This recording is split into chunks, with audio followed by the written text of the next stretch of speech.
We have only an hour, and we have a big topic of congregation-based community organizing, or CBCO for short.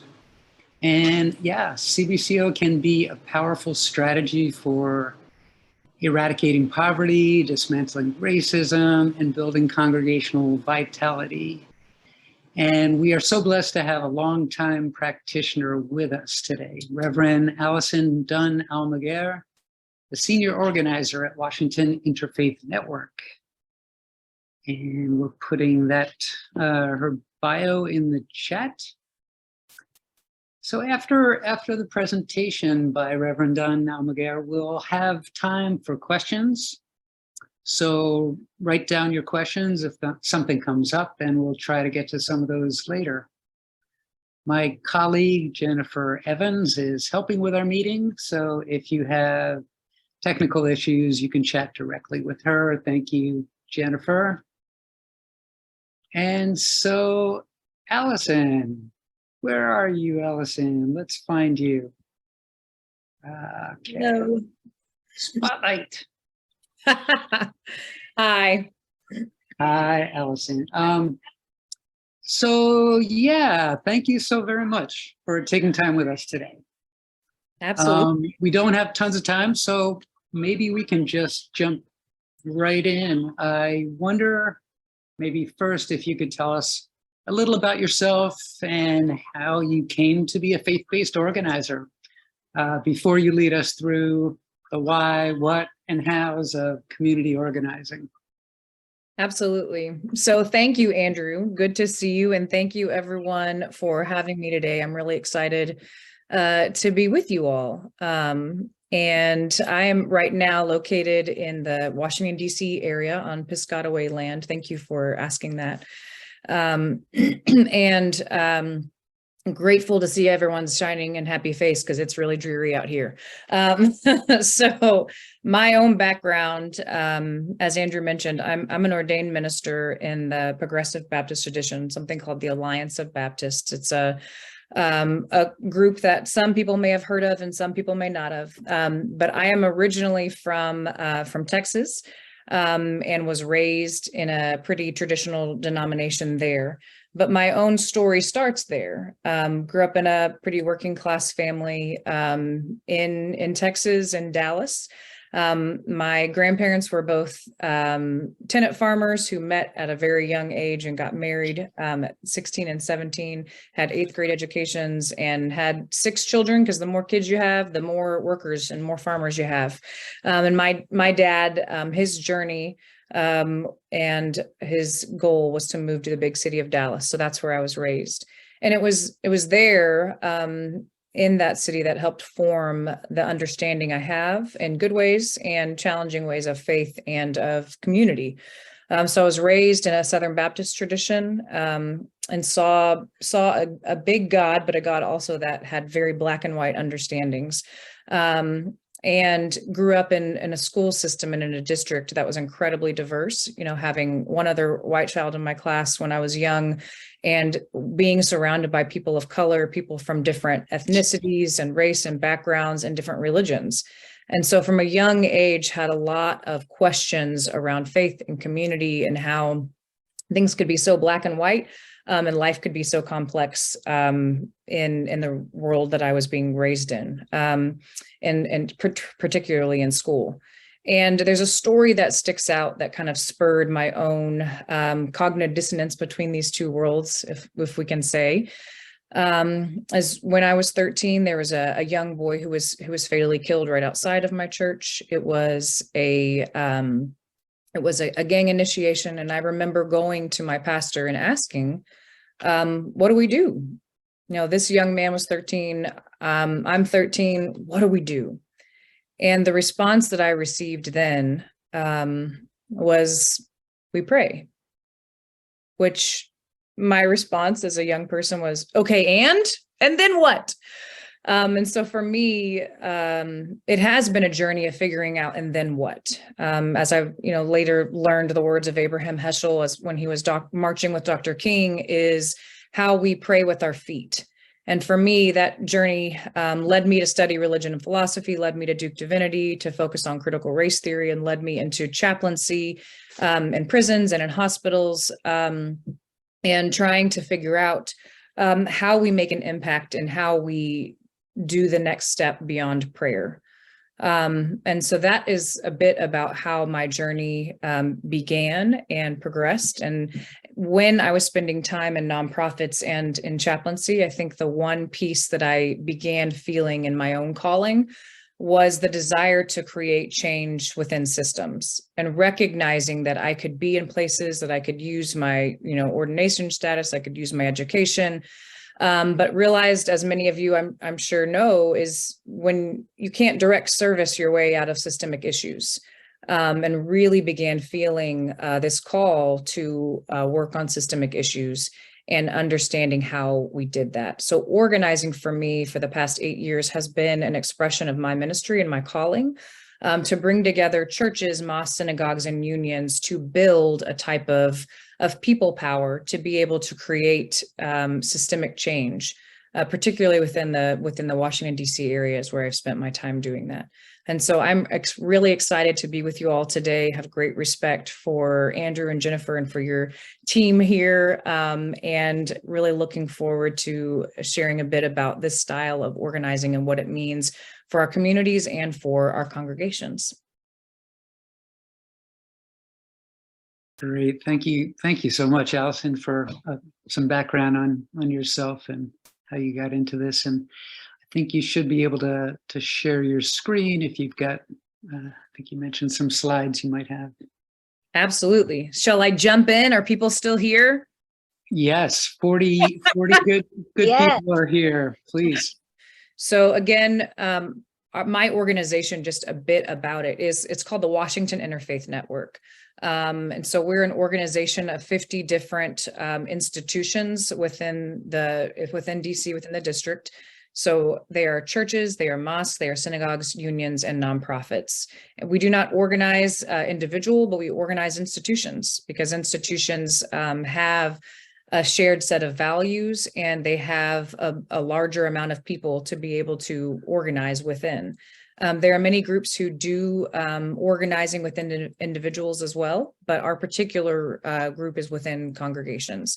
So today, the goal is to talk about this kind of congregational based or institutional based is what we'd call it if we're thinking about different types of faith traditions type organizing. So we'll start here. Does this work?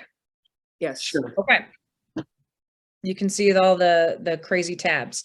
So we'll start with one of the central pieces that we begin with, if we're talking about community-based organizing or congregational-based community organizing, is ways to make change in general. And when we think about ways to make change, many of us either got into ministry or some sort of this type of work in order to make change. And there are a lot of different ways. This is just one way to help think about them. It's not exhaustive, and it's not easily in boxes like it is on this screen. But the first we talk about is direct service and charity, which many of you know as food pantries or giving out backpacks or clothing. And all of those things, again, are incredibly important. People have to have shoes, people have to have food immediately and in that moment. The next piece we talk about is activism and mobilizing. And activism and mobilizing is something, maybe the Women's March that you've been a part of, or some other type of mobilizing. Most of the time, or gathering people kind of within episodic encounters, most of the time, the target of activism or mobilizing is not necessarily, or the purpose is more of the media and the broader culture shift, not necessarily a specific person. And advocacy oftentimes can be connected to activism and broad-based organizing, but it is really advocating on someone else's behalf.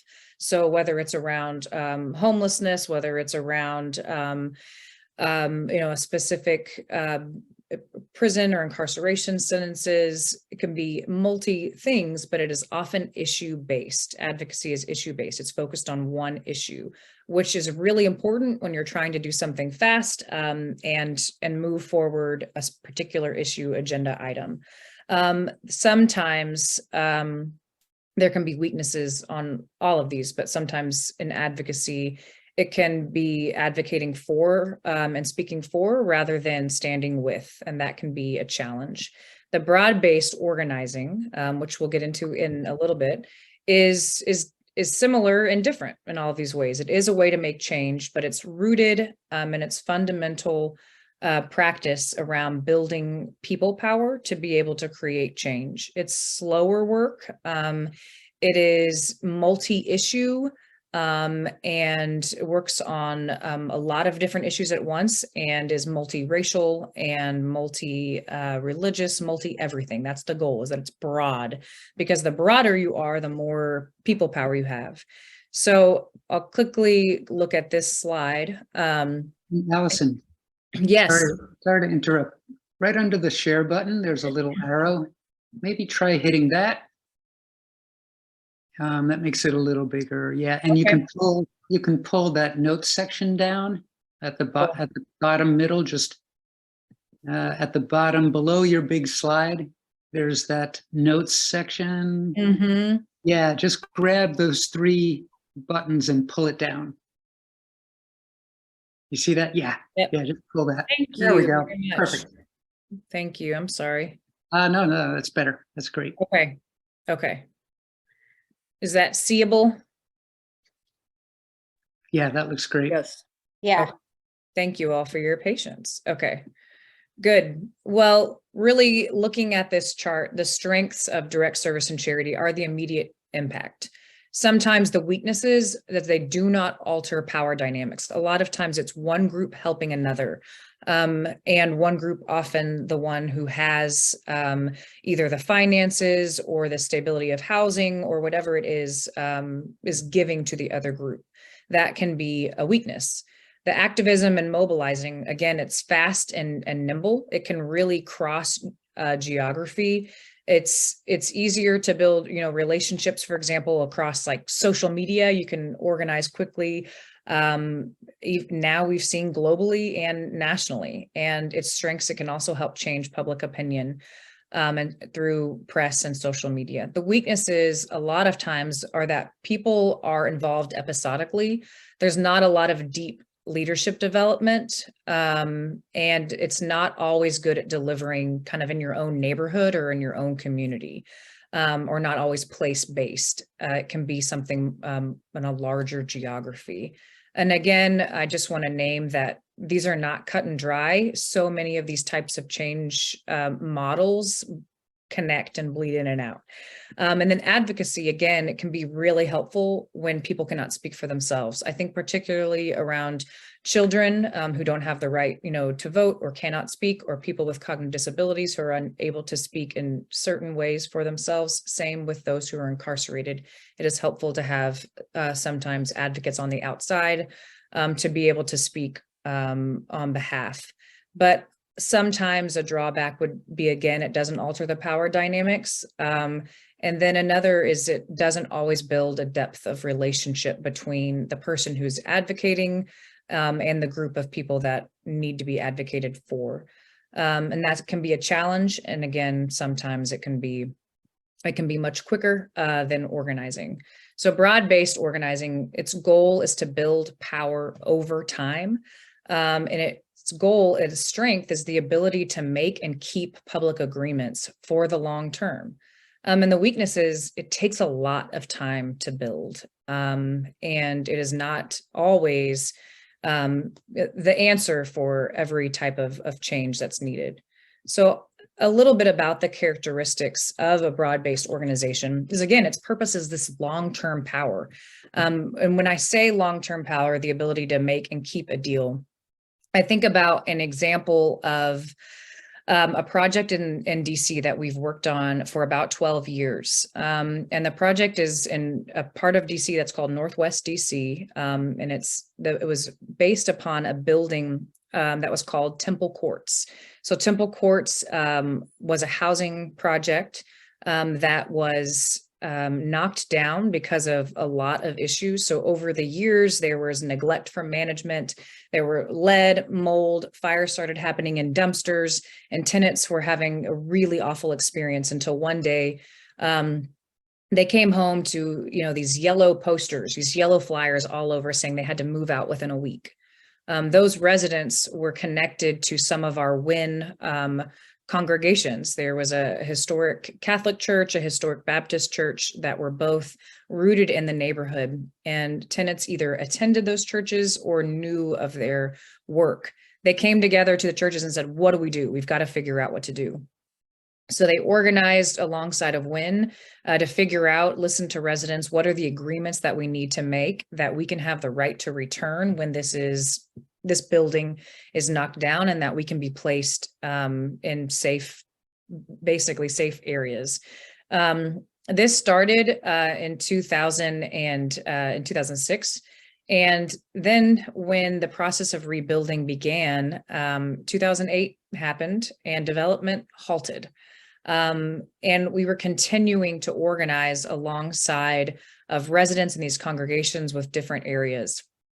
And different mayoral administrations started coming and going. And in 2015, it became time where residents again said, you know what I care about most in this neighborhood? This empty parking lot. So we had church members from our Catholic institution and our Baptist institution in that neighborhood start re-listening, start door knocking and talking to people on the street corner and saying, what is the biggest thing you care about in this neighborhood? And over, we heard people say, I actually used to live there and we had met some who were homeless, or I actually used to live there and I'm now living with my aunt over here or over here on a couch. And I've been there waiting for these promises of redevelopment. So we began organizing again around this and saying, these were the original commitments. It was a different, mayor, but we're back. And at first our council member agreed, and we realized the council member couldn't make the change. We needed even more ability to impact the development sphere, which was run by the mayor at this time and still in DC.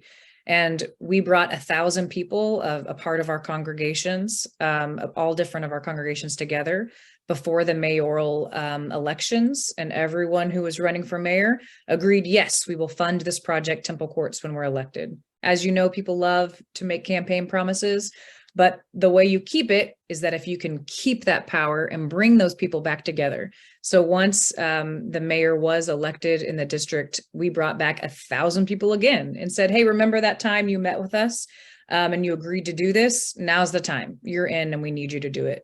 And it has taken a long time, but now you can go to this neighborhood and see Temple Courts. It's called Rise at Temple Courts, is in the process of being rebuilt. Phase 1 just opened 2 months ago, and we already have 26 former family members and children who've moved into this place, some who are homeless and some who are living in other areas. And that is one of the strengths of a broad-based organization. It is that long-term ability to kind of make that deal a long time ago, but then keep it again. And it takes a long time. And it is another characteristic, stepping back, from that story, is it's broad. The only reason we got that agreement from the mayor is because we had African-American congregations, we had synagogues, we had, white congregations in a very affluent part. All of these, when we got together with the mayor, made us a little more scary in many ways. Is, whoa, this is not just one group or one neighborhood. In DC, for example, it's divided into 8 wards, and we had leaders from all 8 wards to say, this is what we want to see and where we want to see investment.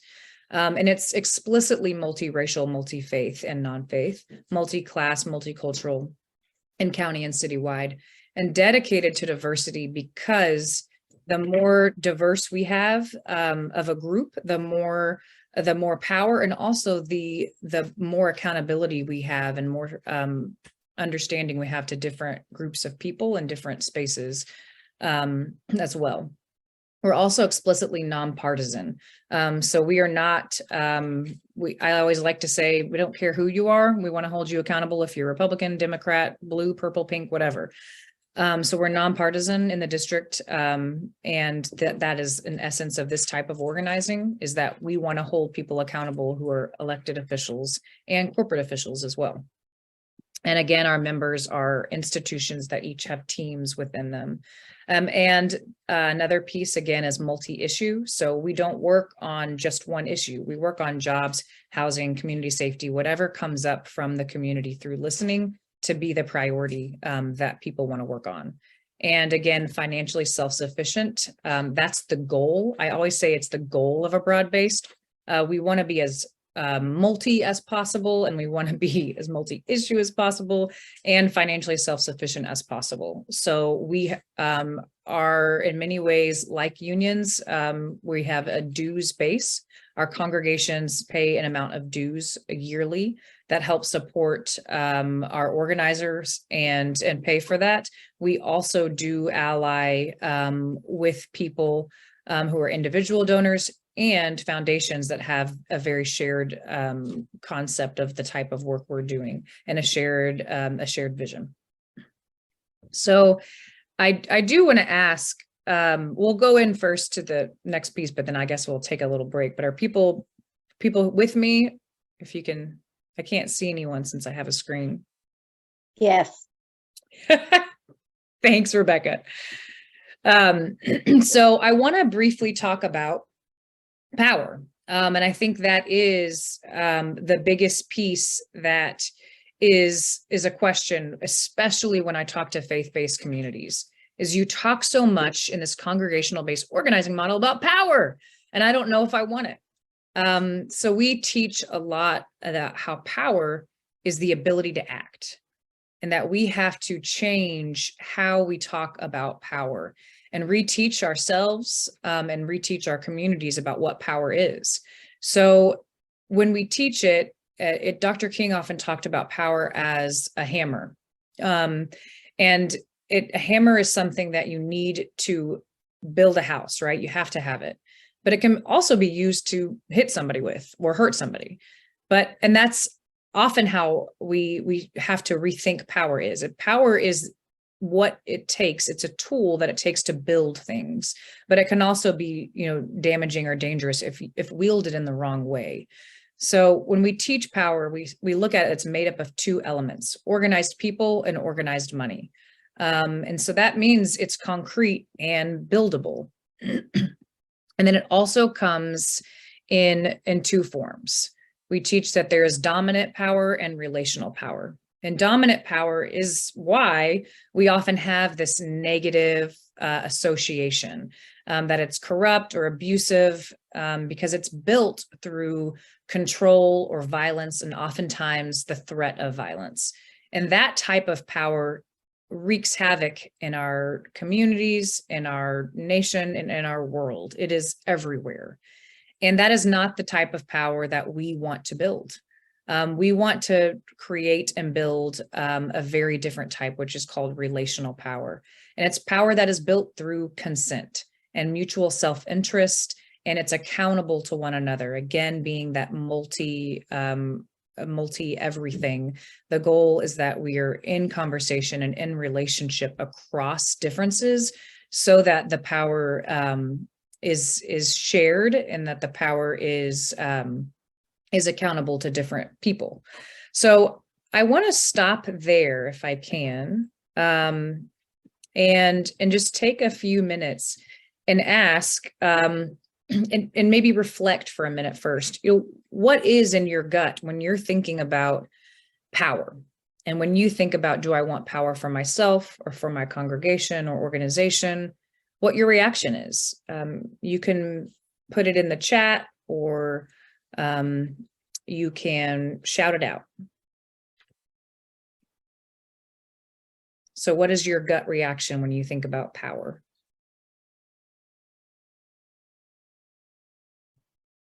I'll shout one out just to encourage people along. Often I think about how the decision makers often are not connected well, or have community experience, and yet they're making the decisions. So I think power comes when the residents, those that are directly impacted, have more influence and decision-making power.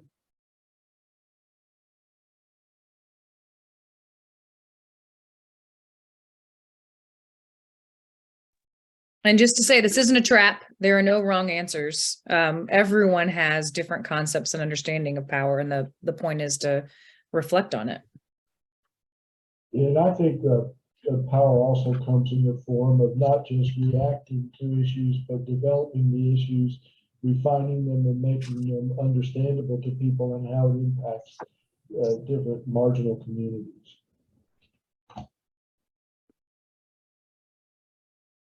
I think in today's world, the thought of power, it's always it's a negative thing in the political setting we're in. And we think of positive power as more of an advocating and lifting up, but not as power as we think of it, like I said, in today's world.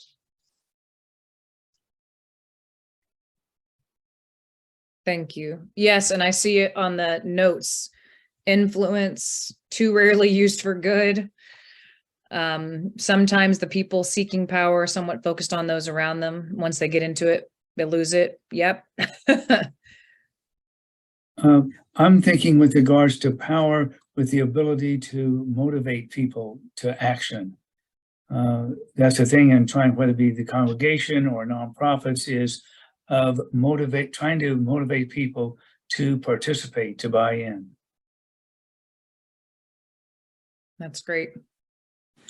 I think about too many people only know dominant power, and we don't even know how to react to go towards being in a shared power, which is what we want to do. And it makes it extremely hard just to convince people they have that power to do that, to be able to take their power as a group and make something happen. Amen. I can tell you one experience through the Food Bank of Eastern Michigan, and I serve on the board there. We took a new approach to grant funding and invited all the agencies who are on the front lines to be able to articulate what their needs were, not necessarily what we thought they were. It's had an amazing response, and not just in terms of getting work done throughout the 22 counties, but in terms of the morale of the staff, of the agency, and all those people, those volunteers who are serving, who know that they are actually a part of something and their opinions count. And I think that's one of the things, it's easier to get, if you will, society's leaders to know their opinions count. It's a little bit harder to get the frontline workers to believe that they are really going to be heard. Yes. Thanks for sharing that, Julianne. So I work heavily with the immigrant community here. El Centro Hispano-Americano, and I've got an interesting situation in that there's a new priest in a local Catholic church with 1,000 Spanish-speaking members, and I've tried to get the woman who speaks barely, not very good English, and is new to the staff of El Centro, and who's Catholic, to reach out to this priest and say, listen, he's a really good guy. He's also from Colombia. She's from Colombia. Give him a call. Invite El Centro to come participate with his congregation in terms of social services, advocacy, whatnot. My hunch is she hasn't done it. So it's one of those kind of awkward situations where I'm trying to encourage her to accept her leadership capacity. She's a delightful woman. Obviously some priests and clergy are standoffish, but this guy's not. She could make this happen. She could make something really neat happen. But, so it's power and personal relationships and personal dynamics that are all going to mix together. Yeah, absolutely. And I think what I'm hearing is, it's interesting. What I'm hearing from a theme is that people not seeing or understanding their own power. And I think that is one of the goals of community organizing is that how do we teach that in a way that's not not empowering. You know, I don't love the term like to empower, actually, because everybody has power, and it's not me giving anyone power, but it's helping people see that they have it. And that does, as you said, Brooks, it takes relationship. And it takes that individual relationship and trust that's built to say, you have the ability to make change, and here's how you could do that, and here's how it could look like. So I'm going to just briefly name the cycle of organizing, and then we'll get back to how that goes in with power. But I'm leaving this piece on power. There's no way to tie it up. The challenge of organizing is to think about in your gut what resistances and what resistance you have to building power, and that you have to power. And I think the other theme that I heard is that people named very well that we've seen power often in a negative light. We've seen it used in dominant ways. And I love when I talk to people who aren't in churches, and they're like, oh, well, Alison, you guys don't experience power dynamics in churches. And I'm like, are you kidding me? Like, it's the best case study ever. In my opinion, you know, my spouse is a minister. I have worked in churches as well. And I think that this is my side note, one of the things that I hope that every young clergy person is trained in is that we should understand power, to know that power operates within our congregations, and it operates everywhere, good and bad. And that there are ways to build a relational power to use in a clear and beautiful way. And that also, so people understand that there are ways that power moves in ways that can be harmful. And we need to recognize and understand how that works. So that dominant power, I'm sure you've seen in numerous places. It's not just the church, obviously, it's everywhere, is what we're trying to name. And that what we're trying to teach is that there is something different, and that we can build that different power. And that is the challenge. And the second thing that I will say in relation to power, or another piece of it, is that when I ask this question almost every day, almost every day for the last 8 years, I ask, do you want power? And when I talk to communities who are directly affected, for example, immigrant communities that I work with, communities in public housing who are living with issues around rats and roaches and mold, or transit workers who we've worked with around getting wage raises. And I ask the question, do you want power? The answer is always yes. It's yes. It's a resounding yes. Is yes, I want power because I want to be able to make sure that my child is not deported when TPS ends, for example. Yes, I want power because I want to make sure that I don't have to live with rats and roaches and mold, and I don't have the power to change that. I try all the time, but nobody listens to me at the housing authority. Nobody listens to me who runs my apartment building. And again, when I think about our transit workers, and this goes for anyone who doesn't have it, often people who do not have power or do not have the understanding of how to wield or build it, they want it. Because they get what it means to be on the bottom end. They get what it means to not have the ability to make the change, the ability to act that they want, to get a wage that is actually a family sustaining wage. And then when I ask people who are, in relatively affluent places or in congregations, most of the time is, I don't really want power. It's messy. I don't really want power. I want to give my power away. Or that's not something I want as a person of faith because it's a negative thing.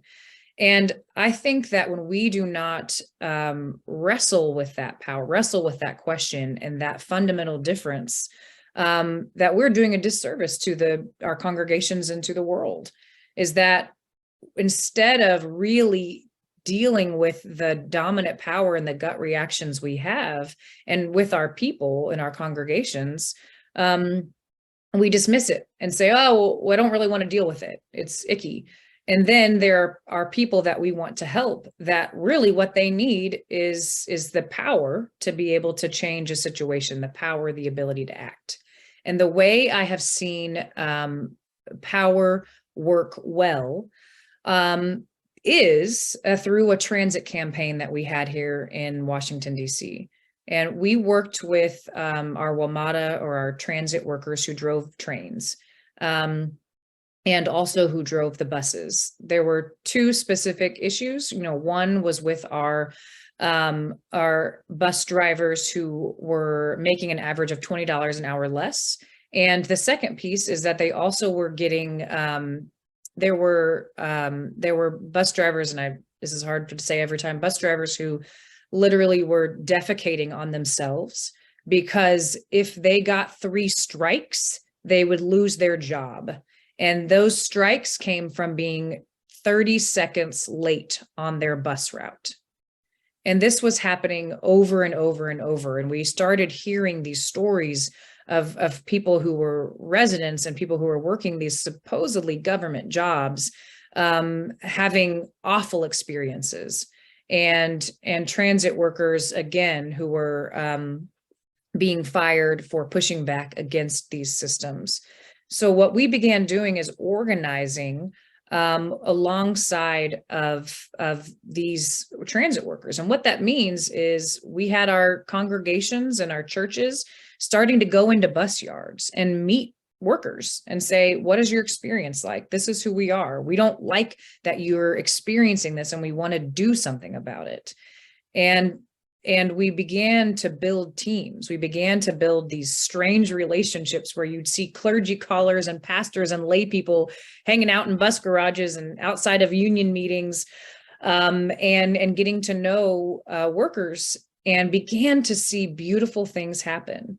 One thing is that we began to see people who had not been in the church for a very long time start talking to our pastors and say, I haven't been in the church since I was a kid. But the one thing, there was a young man named Michael, who I'll never forget, came up to one of our pastors and he said, I never knew the church cared about me and my job and my life.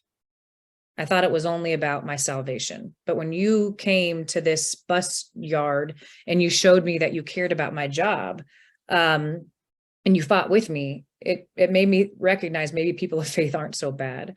So it started to change, for some small group of people, the way the church worked in the world and the relevancy, and also began to give hope to this group of people that had been fighting alone for so long.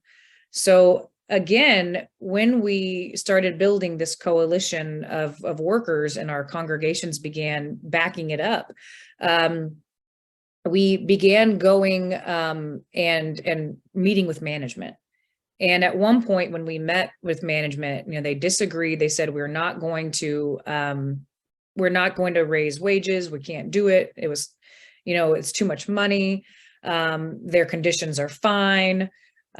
We started hearing pushback from those who we were organizing with, that they were getting small retaliation pieces. So they weren't able to drink out of the water fountains, for example, that were in the management area.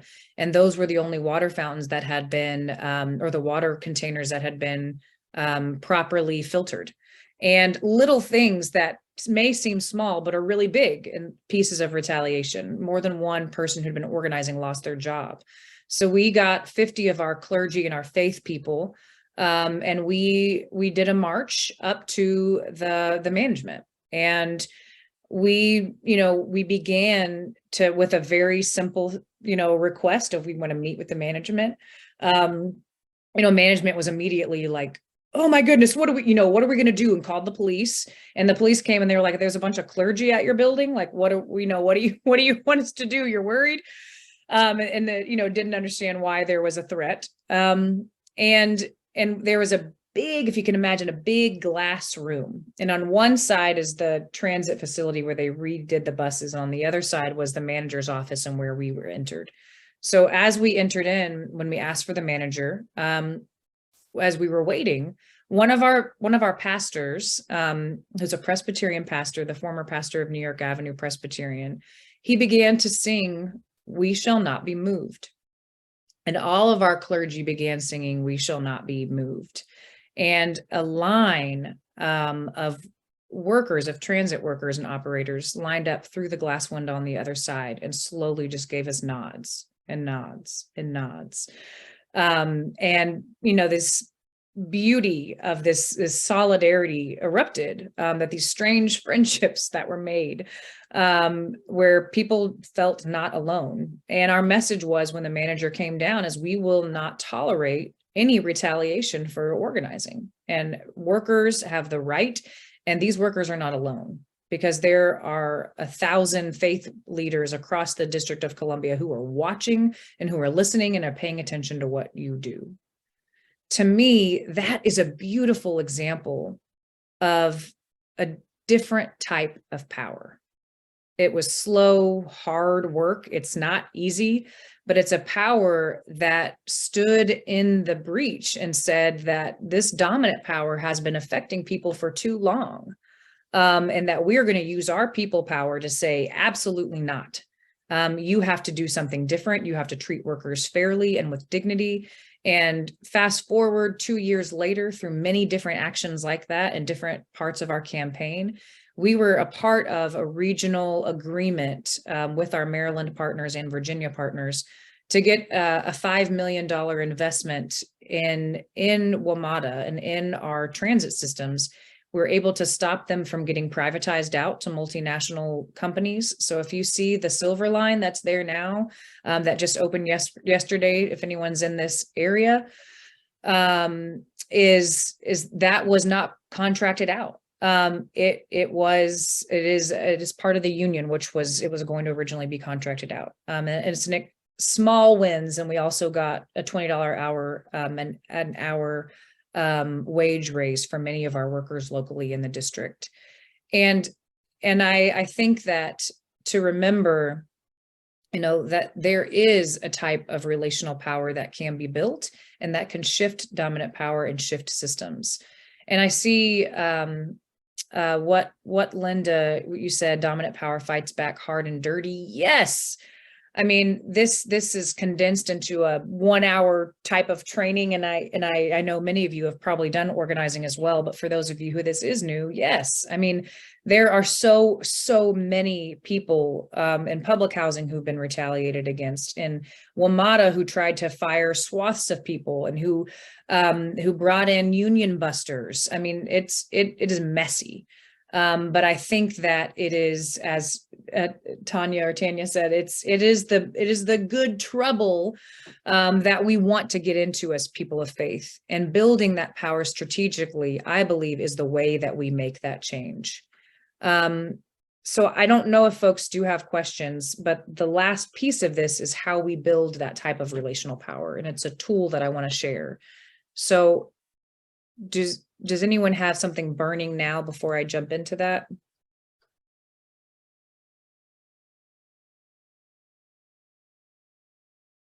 I'd say go for that, Allison, and then we can open up to some more conversation. Thanks. Great. Thank you. So if with that in mind, it's the question of, so how do we build this type of power? And the tool that we teach in congregational-based community organizing is a one-on-one meeting. And what I'm going to do is, again, share my screen, if you will allow me. It will be the messy look, but I'll do it. Can folks see this? Yes. Thank you. And there's, one quote that I like. It's, if we want to change, we have to craft revolutionary relationships in action, not simply in rhetoric. We have to practice creating new relationships. That's Tony Cade on the issue of roles. So these revolutionary relationships is what we call in organizing a one-to-one relational meeting. And I would love at some point, we spend a ton of time teaching what is a relational meeting and how do you do it. And there are ways that I think about building power, and we build power internally and externally. Internally within our congregations, organizing is a tool to help revitalize and rebuild leadership and build leadership within our congregations. I don't know your specific contexts, but right now, where my spouse is pastoring outside of DC and where I'm a volunteer pastoral associate, we're actually going through an organizing process internally right now. So after the pandemic, it's been a question of, where are all the people? What do we want? And what do we do? And, it's mixed with anxiety and fear of the future. And also, if we can hold on to the gift of the moment, it also is an opportunity for creativity and to drop programs that may have been draining and to figure out what is actually people's interest. So the goal of a relational meeting is to find out a person's interest. It's first to find out, somebody's interest in growing as a leader. And the second, what are they interested in? So again, the purpose within our congregation, we're going through and doing one-on-one meetings. We've trained our deacons to do these one-on-ones, to go and meet with different folks in the congregation to say, coming out of these past couple of years, what is the biggest thing that's most important to you within the church right now?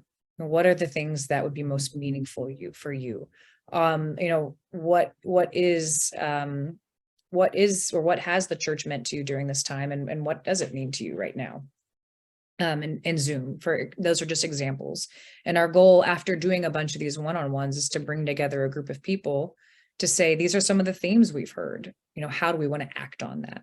So this relational meeting is the start of building that type of people power.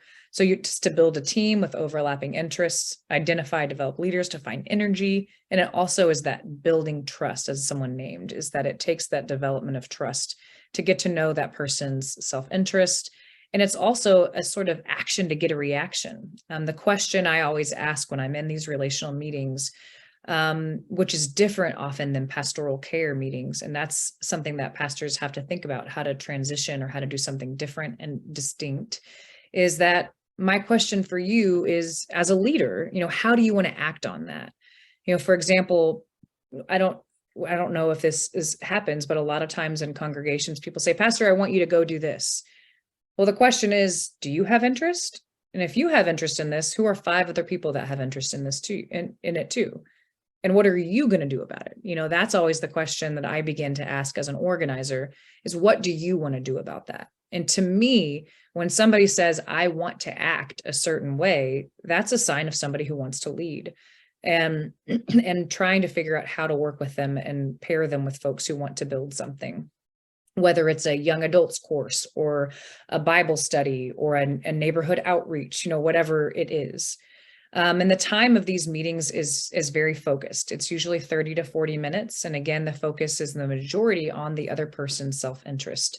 So it's key stories. It's not just small talk, but it's also requires for you to do self-reflection before this type of meeting to know what are the formative stories that made you care about justice or faith or whatever, goal you have, so that you can share.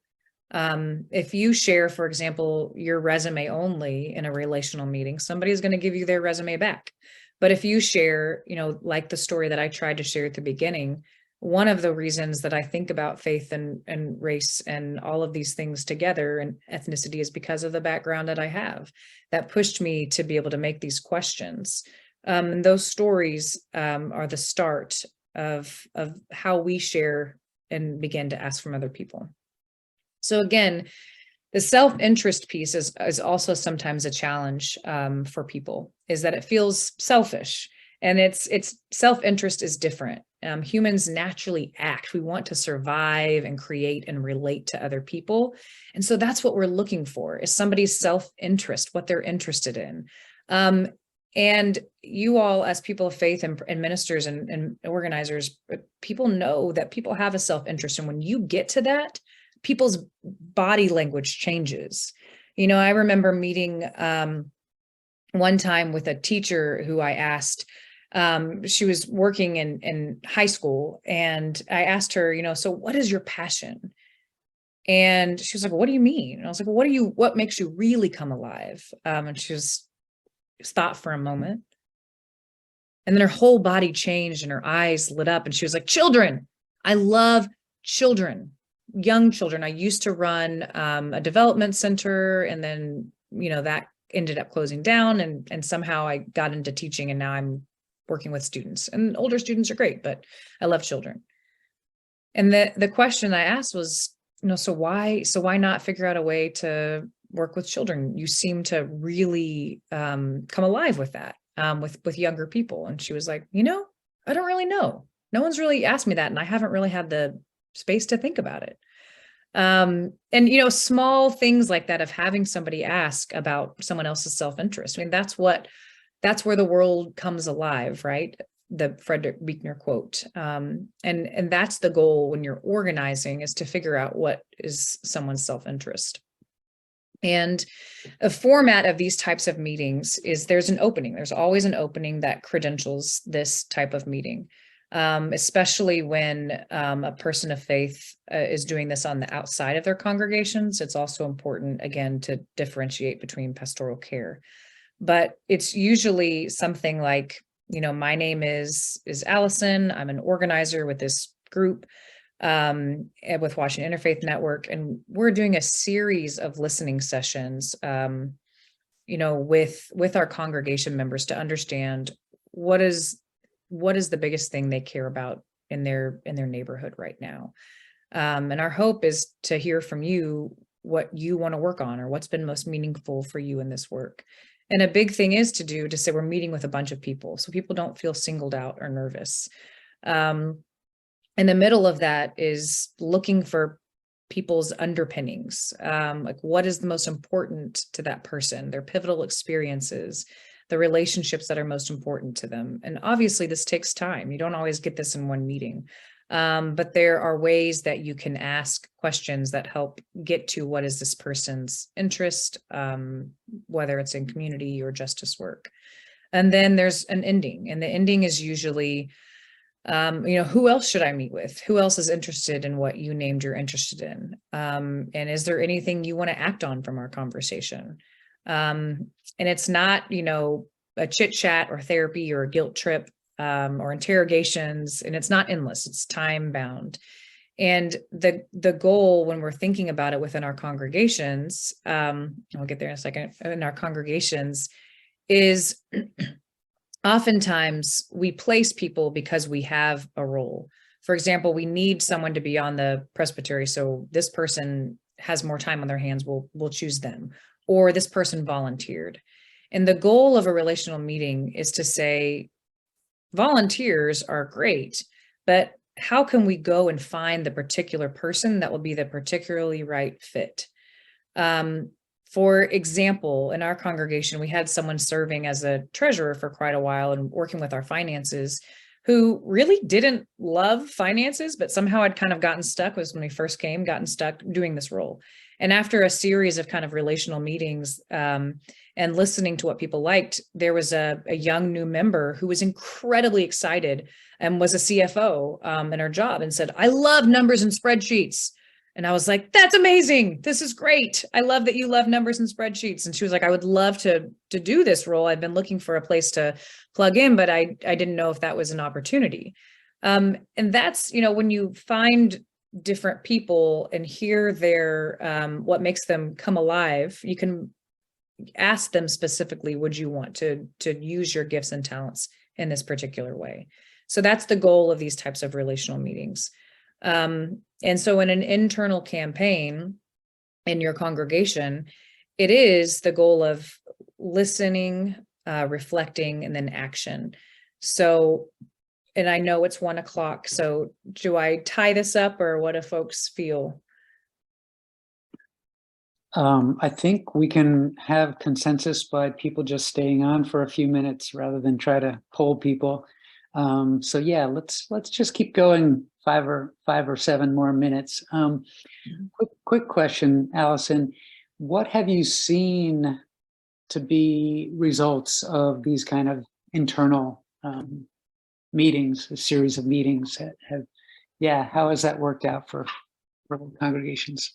Yes. So tons of different ways. And that's really what I wanted to tie up with, is that internally and externally. And I'll use our congregation just because it can be helpful, is we did a series, with the young families, and really young families, meaning like, 50 and under, and began meeting and hearing, we just want to be together.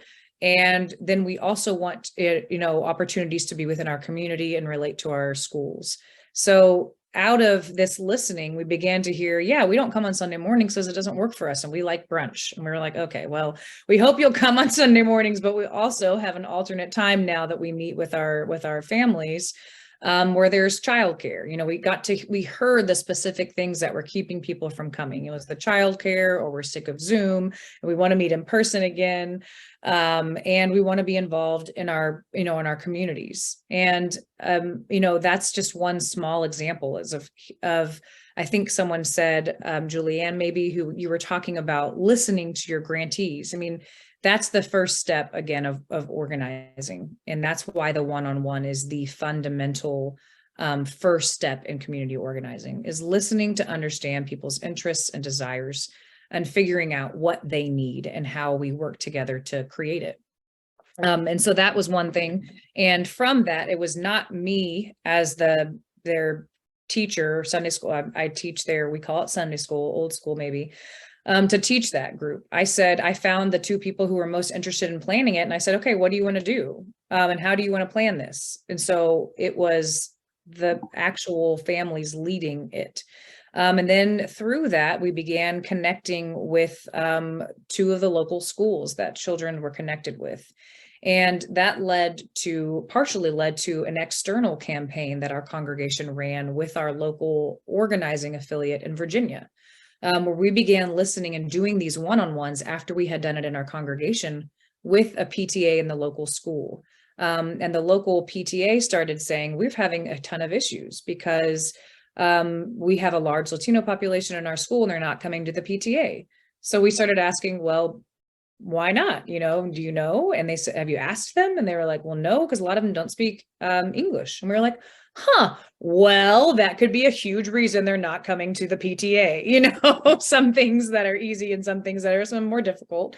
And, began finding people that, could speak both English and Spanish, and hosted a listening session of families. That's the next step after the one-on-ones, is bringing larger groups of people together to say, in a group, how can we identify themes? What are the things you're hearing? And heard from two different things from the sets of parents, is that, well, we need English translation for one. And the second, we need childcare. And then the third thing we heard from both sets of families was, there's a bus that used to come directly into the school that got us to work and home and also to the grocery store, and it's been canceled. They just stopped this bus. So we began organizing parents and families and around the bus, PTA, we began to do it where we had translation systems so that people could engage from different backgrounds. And the number one thing, that bus kept coming up. We heard stories of somebody who worked at Virginia Theological Seminary for 20 years, and that bus is what took them to get there every morning. They were, a janitorial worker, and they cleaned, and they had done it for a long time, but then because of the bus shift, had to get up at 4:30 every morning, get on a bus at 5 that would then get them there by 7:30. 2.5 hours of their day on bus, which is not fair, right? Not right. So what could we do to change it? And in this external campaign, and this is where my excitement comes, is how we connect with our communities. Again, people who thought the church doesn't care, and they began to see this quirky, church that it, didn't seem like it did a lot, connecting with them and supporting them, and then organizing with other churches in the neighborhood to go and say, we want this bus back. What is it going to take? And I will tell you, there was a congregation that was very wealthy in the neighborhood that said, hey, we could actually come here and we could just pay for a bus. And we were like, no, because, it sounds easy, but that doesn't help in the long term. And it also doesn't change the power dynamics. When Dina and Juana, who were two leaders in the school who now lead the PTA, who said, we believe we can get this back and we deserve to have this bus. And it also, the self-interest was mutual with some of our families who were not from immigrant communities. Two of the families said, I moved to this neighborhood because my mom is a senior and needs to be able to take that same bus to get to, because she doesn't have a car and can't drive, to her community center activities. Another had a child who was deaf and was an adult, but is able to use that bus to get to their activities as well and couldn't anymore. So that mutual self-interest brought together, organized 100 people with the transportation committee. And after another 6 months to a year of organizing with the larger group, we now have the 2T fully funded and back in, because there were enough people that organized and said, this is where our tax dollars should be spent, and this bus line cut affects families. And it was really a hard campaign. When we talk about power, is the original transportation response was, it doesn't make enough money. We don't want to put this back. It doesn't make enough money. And we said, we don't care. It matters to our families and our people, and we've got to figure out how to fund it. And it took, some tension and some organizing, but it was because of the relational work that started this campaign that we saw a real impact in the community, and real change in relationships and power built, relational power built for the good. So thank you all for having me, and to get to share a little bit about the work that we do. Alison, you mentioned some time ago that maybe you'll be doing a training, a little more in-depth training in the spring. Is that something that we might crash and invite folks to participate in? Yes, so we are still working on a specific date, but it looks like it'll be after Easter in April. And yes, the goal is going to be an introduction to community organizing type training. We'll have these sessions broken out over time. It should be about a two-day training in the DC area. Okay, great. So I'll send you information on that for those who are interested. And when I send out the recording and PowerPoint to folks, I'll also invite you to ask any questions which can inform, future sessions like this, and also we may be able to answer them. So yeah, Jenny's question was, would that be in person, you'd have to be there, or would there be a way to join via Zoom? So that's a great question. I think we are trying to figure that out.